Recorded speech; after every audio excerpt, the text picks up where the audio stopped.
खूप दिवस झाले चिंटू कुठे बाहेर फिरायला गेला नव्हता, म्हणून आम्ही अचानक प्लॅन केला बाहेर कुठेतरी फिरायला जाऊया.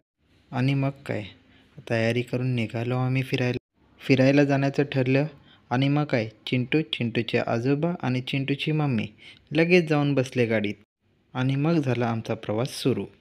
बाहेरचे वातावरण खूपच छान होते. आम्ही मस्तपैकी रमत-गमत आपल्या मार्गाने पुढे जात होतो.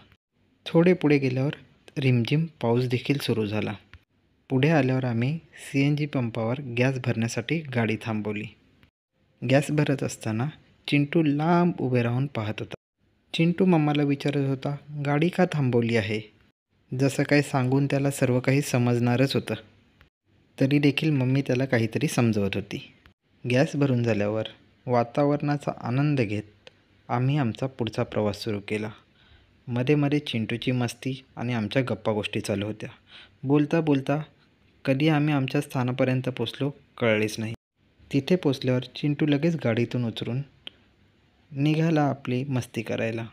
याआधी देखील तो इथे आल्या असल्याकारणाने त्याला नक्की कुठे जायचे हे माहीत होते, म्हणून तो आजोबांच्या पुढे पुढे जुडू धावत निघाला.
काही हौशी पर्यटक बुटे चप्पल न काढता थेट विठू माऊलीपर्यंत जात होते. त्यांना अडवले असता पुढे काय झालं पहा.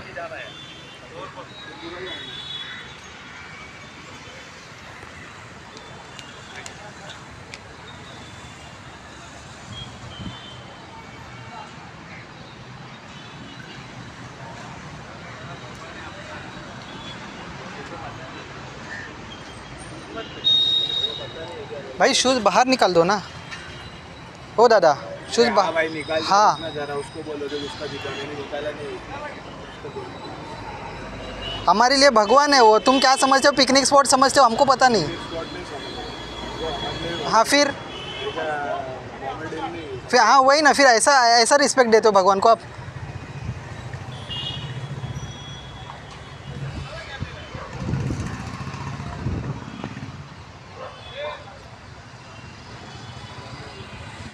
थोड्या वेळाने त्यांना त्यांची चूक समजली आणि ते सॉरी बोलून आपल्या चिंटूसोबत खेळायला लागले.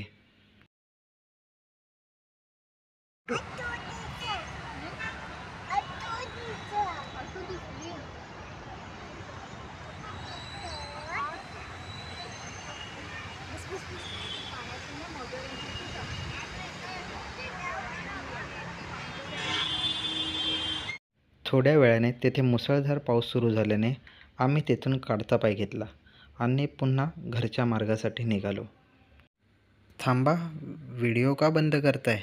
शेवटी विठू माऊलीचे दर्शन तर घेऊन जा.